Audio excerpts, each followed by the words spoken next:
Arrange marriage वाली love story, emotional love story. 20 नवंबर को हुई एक अरेंज मैरिज की कहानी है जिसमें नीलम और अक्षत दो अनजान लोग थे। दोनों के परिवार वालों ने मिलकर इनकी शादी की बात चला रहे थे। वे दोनों मिडिल क्लास परिवार से थे, इसीलिए शादी की तैयारियां भी नॉर्मल थी। 20 नवंबर को अक्षत और उसके माता पिता नीलम से मिलने आए। नीलम एक सुंदर लड़की थी और अक्षत ने उसको पहली नजर में ही पसंद कर लिया था। वह नीलम से रिश्ते के बारे में और शादी को लेकर उसका निर्णय पूछता है, क्योंकि तुम्हारा निर्णय भी जानना जरूरी है। नीलम ने तुरंत हाँ कह दिया और बाद में उनकी शादी की तारीख तय कर दी गई। उनकी शादी धूमधाम से मनाई गई। उनकी शादी अक्षत के घर में हुई, जो एक छोटे से 1 BHK का था। शादी के सारे फंक्शंस खत्म होने के बाद दोनों फ्रेश होकर अपने कपड़े बदलकर अपने कमरे में आए। उनकी शादी की पहली रात जब अक्षत धीरे से नीलम से बात करते हुए कहता है, आज से हमारी नई जिंदगी की शुरुआत है। उसके बाद वह उसे गले लगाने की कोशिश करता है,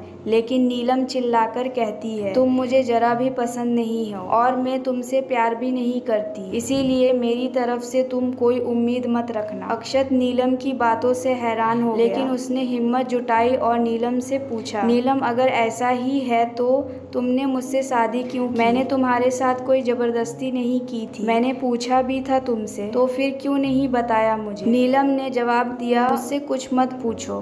3-4 महीने तक तुम एडजस्ट कर लेना, फिर हम डाइवोर्स लेकर अलग हो जाएंगे। इस बात पर अक्षत को धक्का लगा। वह नीलम को समझाने की कई कोशिशें की, पर नीलम ने उसकी कोई बात नहीं सुनी और अपने निर्णय पर अड़ी रही। अक्षत ने नीलम से पूछा, क्या तुम मेरे एक छोटी सी मदद करोगे? जब तक मेरे माता पिता यहाँ हैं तब तक क्या तुम यहीं रहोगी? अक्षत ने नीलम से पूछा। नीलम उसकी बात मान ली और बोली, हाँ मैं यहीं रहूंगी। जब वे गाँव चले जाएंगे तब उसके बाद सब कुछ मेरे मुताबिक होगा। उसके बाद वे दोनों सो गए, लेकिन हर दिन का दिखावा चलता रहा। माता पिता के सामने वे पति पत्नी की तरह रहा करते थे, लेकिन असलियत कुछ और थी। उनका यह नाटक हर दिन बढ़ता चला और दिन बीतते गए। दोनों नौकरी करते थे और रोज का काम समय पर खत्म करके काम पर जाते थे। अक्षत हमेशा नीलम से प्यार से बात करने की कोशिश करता था, लेकिन नीलम उसे अनदेखा करती थी, क्योंकि उसकी एक ही इच्छा थी, वह जल्दी शादी नहीं करना चाहती थी, अपने माता पिता को दुखी नहीं करना चाहती थी, इसीलिए वह शादी के लिए तैयार हो गई।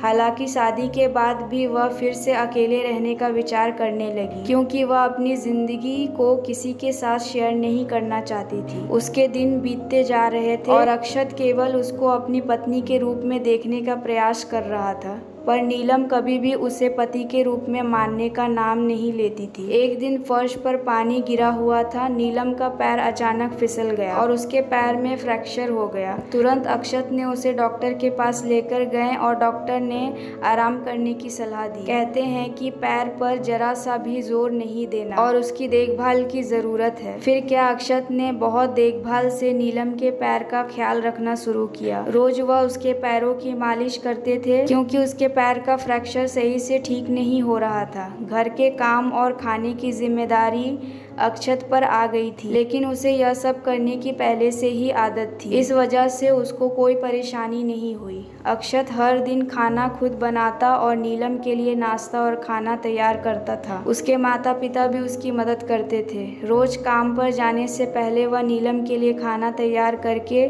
उसे खिलाकर और फोन करके दवाई भी याद दिलाता था।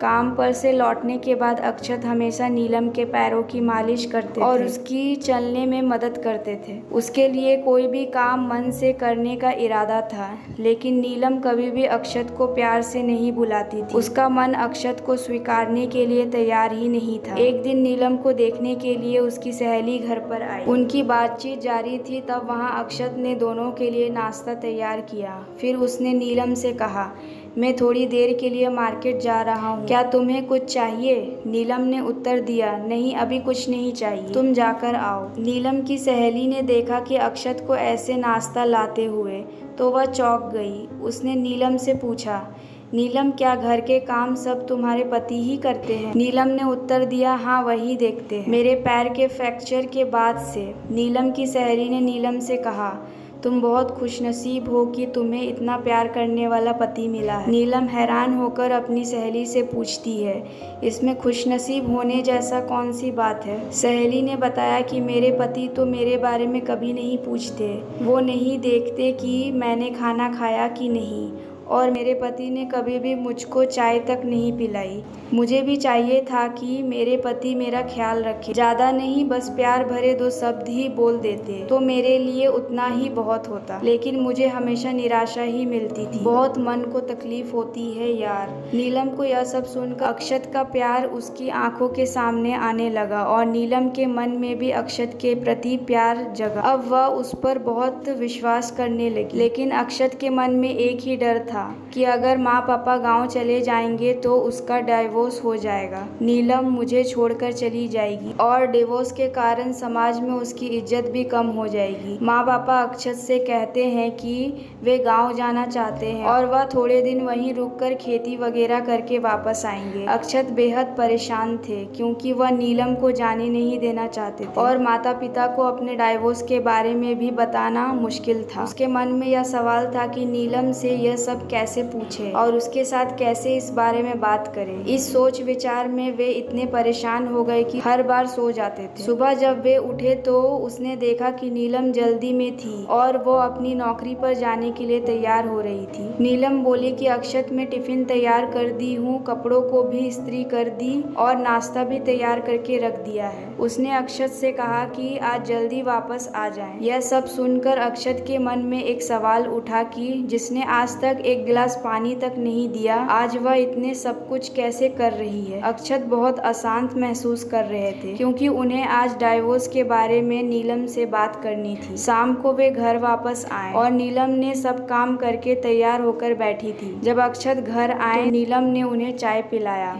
इन सब के बाद अक्षत ने धीरे से नीलम से बात की और पूछा कि क्या हुआ, सब ठीक तो है। उन्होंने नीलम से उसके डिवोर्स के बारे में बात की और अपने विचारों को साझा किया। नीलम ने कहा कि उसने अपना निर्णय ले लिया है और वह उनके साथ ही रहना चाहती है। मैं आपसे बहुत प्यार करती हूँ और हमारा रिश्ता कोई भी नहीं तोड़ सकता। जिंदगी में बहुत बड़ी भूल हो जाती मुझसे अगर मैं आपको खो देती तो। मेरी खुशनसीबी है कि अरेंज मैरिज करके भी आप जैसा इतना प्यार करने वाला पति मुझे मिला। तो दोस्तों, आपको यह कहानी कैसी लगी हमें कमेंट सेक्शन में ज़रूर बताएं और हमारे चैनल को सब्सक्राइब करें। अपना कीमती समय निकाल कर इस कहानी को सुनने के लिए धन्यवाद।